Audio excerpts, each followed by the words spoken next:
घर को सजाने का, सँवारने का, रेनोवेट करने का ना हर औरत को शौक होता है। लेकिन एक चीज़ है जो रास्ते की रुकावट बनती है, वो है जी हमारा लिमिटेड बजट। आज मैं आपको बताने वाली हूँ कि किस तरह ना मैंने अपने लिमिटेड बजट में सेविंग्स करके अपने घर में पेंट कराया है, थोड़ी-सी रेनोवेशन की है। एक ज़बरदस्त सी, आसान सी, झटपट सी दाल की रेसिपी आपके साथ शेयर करूँगी। थोड़ी-सी अपनी विंटर शॉपिंग आपको दिखाऊँगी, तो व्लॉग बहुत इन्फॉर्मेटिव होगा। ज़बरदस्त से मनी सेविंग हैक्स आपको बताने वाली हूँ, तो एंड तक वीडियो को ज़रूर देखिएगा। अस्सलामुअलैकुम माय यूट्यूब फैमिली, उम्मीद है जी आप सब ठीक ठाक होंगे। अल्हम्दुलिल्लाह मैं भी बिल्कुल ठीक हूँ। अच्छा, आप सबको पता है कि पहले मेरे घर में जी मिस्त्री मज़दूर लगे हुए थे, फिर वो चले गए। उसके बाद ये 3 से 4 दिन जो सीमेंट वाली दीवारें थी, ये खुश्क हुई और अब जी इनके ऊपर ना डिस्टेंपर हो रहा था, क्योंकि इस तरह की सीमेंट की जो वॉल्स होती हैं ना, उनके ऊपर डायरेक्ट पेंट नहीं हो सकता। पेंट ठीक से ना ठहरता नहीं है, तो बस यहाँ पर डिस्टेंपर हो रहा था। और जब घर में मिस्त्री मज़दूर और ये पेंट का काम हो रहा होता है ना, यकीन करें इतना मेस हुआ होता है, और उस मेस में ना किचन को संभालना सबसे मुश्किल हो जाता है। तो बस मैंने सोचा कि मैं फटाफट से ना आज एक दाल बना लेती हूँ। एक तो ये बहुत जल्दी बन जाती है, तो टाइम भी बच जाएगा, और हाँ, मील प्लानिंग बहुत ज़रूरी होती है पैसों को सेव करने के लिए। तो सबसे पहले ना बहुत सोच समझ के जो मील प्लानिंग है ना वो किया करें। मज़े मज़े के खाने भी बनाया करें, लेकिन इस तरह से कि आपका जो बजट है ना वो डिस्टर्ब ना हो। खैर, मील प्लानिंग तो मैं आपके साथ शेयर करूँगी। सबसे पहले आज मैं रवा की दाल बनाने वाली थी। ये पंजाब में बड़ी कॉमनली मिल जाती है। अगर आपको नहीं पता ना तो सर्च भी कर सकते हैं। रवा ही इनको कहा जाता है, और मसर और रवा दो अलग अलग चीज़ें होती हैं। सबसे पहले मैंने 1 कप दाल को ना आधे 1 घंटे के लिए भिगो दिया था। काफ़ी देर के लिए इसको भिगोएगा, क्योंकि बहुत ज़्यादा ना सख्त होती है, ये गलने में टाइम लगता है। उसके बाद जी मैंने 2 मीडियम साइज़ के प्याज, टमाटर, अदरक, लहसुन और हरी मिर्चों को ना ग्राइंडर में डाल के उसका अच्छे से एक पेस्ट बना लिया था। कुकर के अंदर जी आपने ऑयल ऐड कर देना है। इस दाल के अंदर ना ऑयल ज़्यादा क्वांटिटी में डलता है। अगर आप ऑयल कम डालेंगे ना तो बिल्कुल रूखी सी दाल बनेगी, और ना खाने में मज़ा आएगा और ना ही वो देखने में अच्छी लग रही होगी। अच्छा, ऑयल जब हल्का सा गर्म हो जाएगा, तो जो सारी हमने ब्लेंड की हुई, ग्राइंड की हुई चीज़ें थी ना, प्याज, टमाटर, अदरक, लहसुन, हमने इसके अंदर ऐड कर देनी है। बेसिक से मसाले जाएंगे, वही नमक, लाल मिर्च, पिसा हुआ धनिया और हल्दी। अच्छा, आपने ना इस मसाले को थोड़ा सा ना पका लेना है। बिल्कुल ही कच्चे मसाले में आपने दाल डाल के जो है प्रेशर कुकर नहीं ऑन कर देना।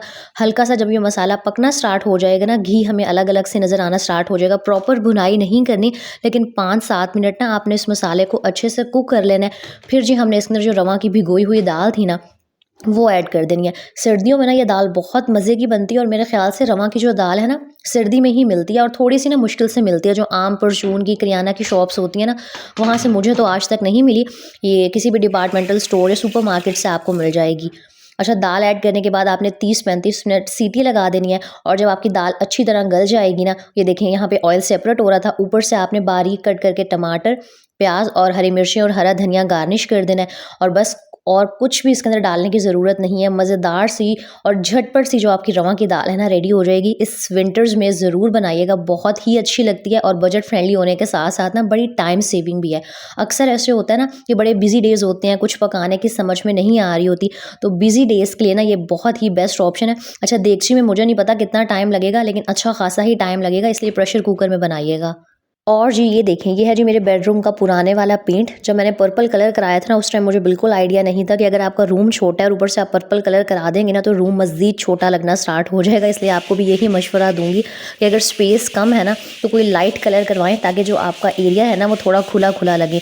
और जब घर में पेंट हो रहा होता है ना, तो घर के हालात कुछ इस तरह के होते हैं, और मुझे पता है कि मैं आजकल जो व्लॉग्स है ना किस तरह से बनाती हूँ। तो भाई पूरा व्लॉग देख लिया करिए, और अगर पहली दफ़ा मेरी वीडियो आप देख रहे हैं ना, तो सब्सक्राइब ज़रूर कीजिएगा। मेरी बहुत सारी बहनें हैं जो सब्सक्राइब किए बगैर ही ना व्लॉग्स देख लेती हैं, और कमेंट करने में भी कंजूसी कर रही होती हैं। आपके जो कमेंट्स हैं ना, वही पढ़ पढ़ के मुझे मोटिवेशन मिल रही होती है। अच्छा, खैर, साथ साथ आप ये सारा काम शाम देखें, और मैं आपके साथ ना कुछ मनी सेविंग टिप्स शेयर करती हूँ कि अगर बजट बहुत ज़्यादा लिमिटेड हो, जैसे हर मिडिल क्लास फैमिली का होता है, और घर के अखराजात इतने सारे होते हैं, बच्चों के खर्चे होते हैं, स्कूल की फ़ीस, ग्रोसरी आनी है, बिल्स देने हैं, तो भाई घर के जो अखराजात हैं वो तो पूरे हो जाते हैं, लेकिन सेविंग्स किस तरह की जाए, तो मैंने पहले भी शेयर किया था कि जब भी मुझे घर का कोई काम कराना होता है, कोई चीज़ लेनी होती है, जैसे पहले भी ना जब मैंने वॉशिंग मशीन ख़रीदनी थी, तो मैंने एक कमेटी डाल ली थी। वो 2000 पे 30,000 की कमेटी थी, यानी कि 2000 पर मंथ देना होता था, और 30,000 रुपये निकले थे, और जो 30,000 निकले, मैंने जो थी वॉशिंग मशीन ख़रीद ली थी। अब अल्हम्दुलिल्लाह मैं यूट्यूब से अर्निंग करती हूँ, लेकिन वही बात है कि जो यूट्यूब की पेमेंट है वो भी हर मंथ नहीं आती है, और कोई इतनी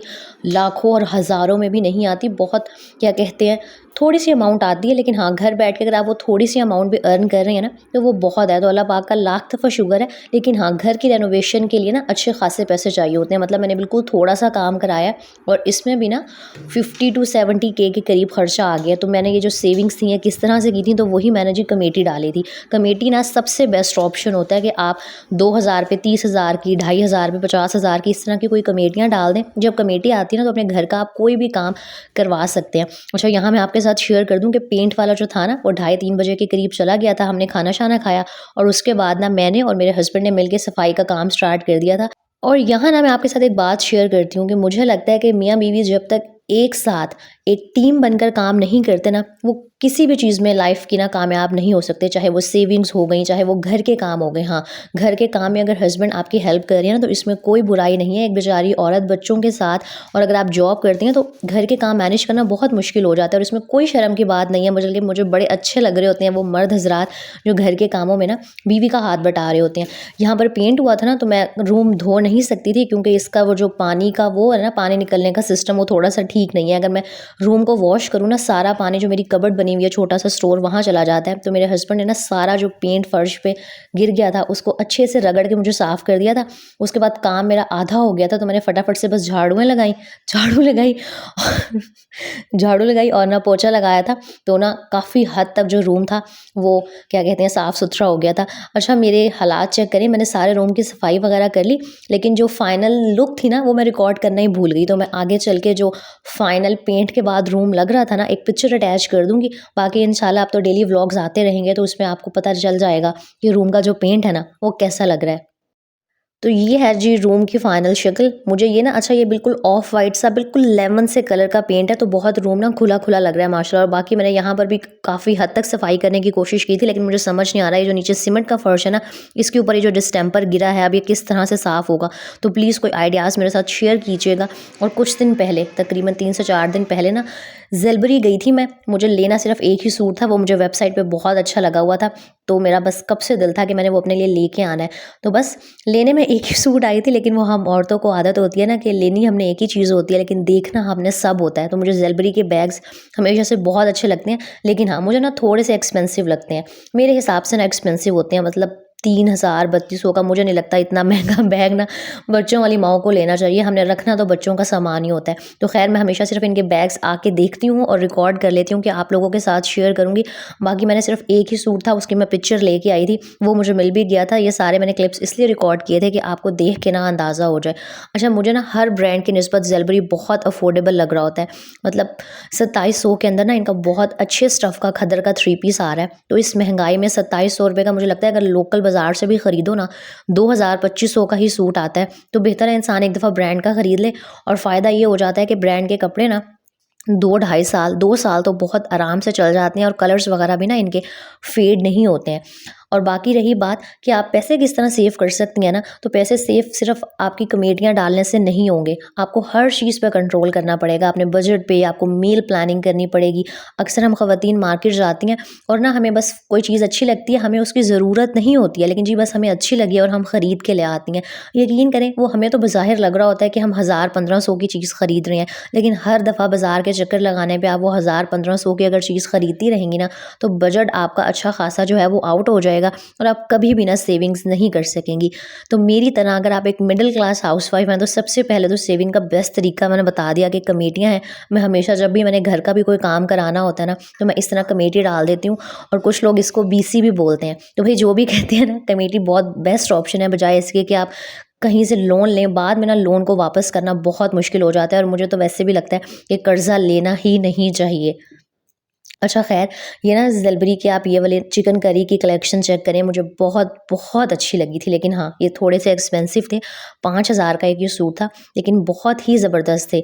मतलब जैसे कोई हल्का-फुल्का सा मिलाद हो, कोई छोटा-मोटा सा घर का इवेंट हो, गेट टुगेदर हो ना, तो इस तरह के एम्ब्रॉयडर्ड कपड़े बहुत अच्छे लगते हैं। तो मैंने सोचा ये भी मैं आप लोगों को ना दिखा देती हूँ। बाकी मैंने पहले ही आपको बताया कि सिर्फ़ मैंने एक ही ड्रेस लेना था, वो मैंने वेबसाइट पे देखा था और मुझे बहुत अच्छा लगा था।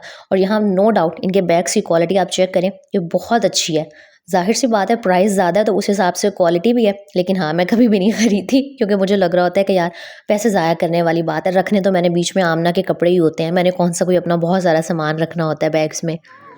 और ये जी चेक करें, बस एक ये ब्लैक कलर का ड्रेस था जो मुझे बहुत अच्छा लगा हुआ था। अच्छा पसंद ना मुझे कोई और आया था, वेबसाइट पे ना मैंने कोई और ड्रेस देखा हुआ था, लेकिन जब मैंने उसको यहाँ आउटलेट पे आकर देखा ना तो वो मुझे देखने में इतना अच्छा नहीं लग रहा था।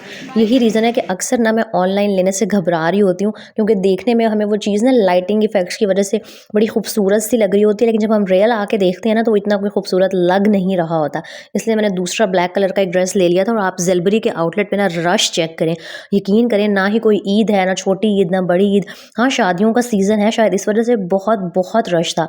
और मुल्तान में ना रिसेंटली इनका ये जो आउटलेट है ये न्यू बना है, पहले भी था लेकिन सारी रेनोवेशन हुई है, तो बहुत रश था। मैं तो मुझे लग रहा था जैसे आधा मुल्तान ना यहाँ पर शॉपिंग करने आया हुआ है। अच्छा यहाँ ना मैं आपको एक टिप दूंगी, अगर मेरी कोई यूट्यूबर बहनें मुझे देख रही हैं कि अगर आप मार्केट जाती हैं और वहाँ पे आप क्लिप्स रिकॉर्ड करती हैं ना, तो कोशिश किया करें कि इस तरह से क्लिप्स को रिकॉर्ड करें कि किसी भी ना ख़वातीन का, किसी भी बच्ची का, किसी का भी ना फेस ना आ रहा हो। मैं हमेशा कैमरे का एंगल इस तरह से रखती हूँ कि किसी का भी ना फेस ना आए, क्योंकि बहुत सारी ख़वातीन पर्दा करने वाली होती हैं, और वैसे भी भाई किसी के भी व्लॉग में मुझे नहीं लगता किसी का भी फेस आना ना अच्छी बात होती है।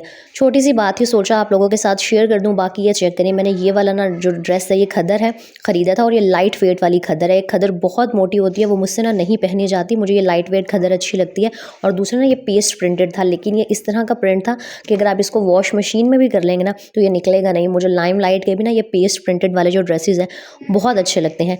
रूम कैसा लगा, मेरा ड्रेस कैसा लगा, व्लॉग और मेरी बातें कैसी लगी, मुझे कमेंट करके ज़रूर बताइएगा। अपना बहुत सारा ख्याल रखिएगा, मुझे दुआओं में याद रखिएगा। अल्लाह हाफिज़।